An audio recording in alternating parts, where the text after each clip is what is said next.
When you have installed a fire eater system, we can also test that there's any leakages on the discharge valve. To test if there's any leakages on the discharge valve, of course you have to have mounted your IV8, you have to connect all your hoses, everything needs to be connected. Then you just open up a little bit so you don't let the full force of the cylinder into here, but the needle will go up around here, 300 or 200 bar depending on which system. So I'm just gonna let a little bit of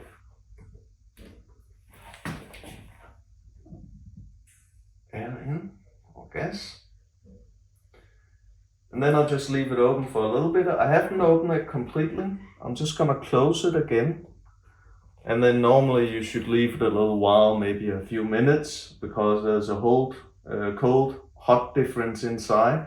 So you're actually only letting in a small compartment of 1 square centimeter in here that is pressurized. And that means if you have any leakages between the discharge valve and the hand wheel valve, you'll be able to hear it. You'll be able to see that the pressure will drop fast.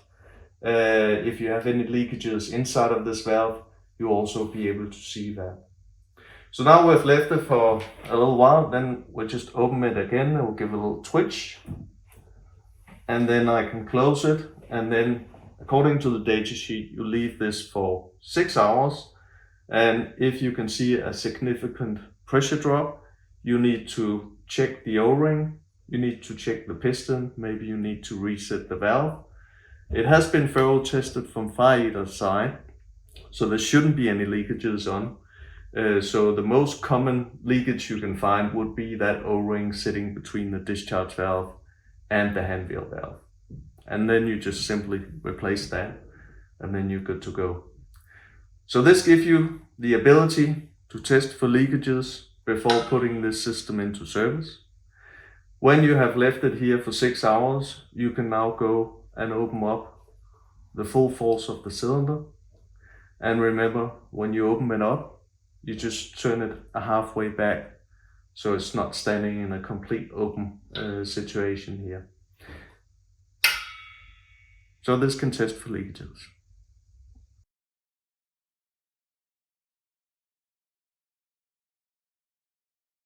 So to test our Selector valve, we have this test tool, and the test tool can either be mounted with a CO2 cartridges. You can find these in bike stores and many other places worldwide. If you have a need to test a lot of Selector valves, you can also put this adapter on, and this adapter you can connect to your CO2 5-liter cylinder, and then you can do all the testing you need to do. But for this test, I am going to use a CO2 cartridge, and to activate that one, we put it in, we mount it on here, and we actually puncture it. So we'll just open it or close it fully. That will puncture it, and that means the CO2 cartridge is now open.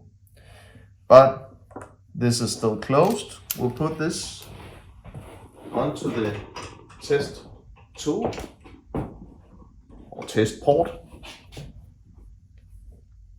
and you of course make sure it's tight enough, and there was also O-rings on this, so we could actually measure so there's no leakages. Now when I unloosen this, the pressure will raise. Now according to the datasheet, this one should open at 35 bar.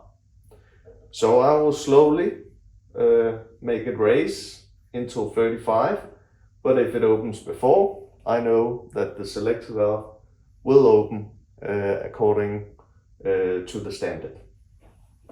So I'm gonna release this now. I'm gonna put it up next to here so you can see when it goes off.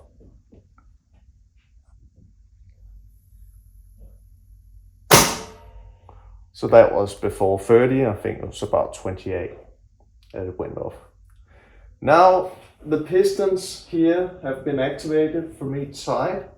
I can just apply a little bit more pressure in here and leave it at 30. And then I can actually, by leaving it here, see if there's any pressure loss in this pipeline, and in that way also determine if there's any leakages on this pipe. Now this one keeps still, so I presume everything is leak tight. So I'm gonna close this again. I'm gonna disconnect this one.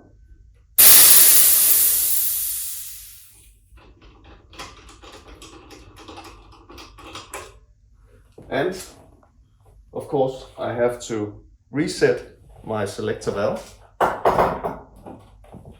And I reset it with this reset tool. You can either go from this side, you can also put it in the middle if it's more comfortable doing it like that. And of course you have to find the connection here, put it on and turn it clockwise until you can't reach no further. And this would be in horizontal position, then you know it is closed.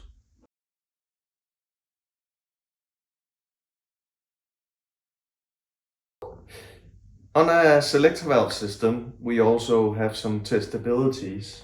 One of the testability is we have this test port kit where we can apply pressure to this pipeline. We can see if the selector valve will open at the force that it should open. We can also test if this pipeline is leaking or has any leakages in the same test. After that test, we can take off the bleed fitting, we can take off all the non-return valves, and we can also test that with the test port toolkit.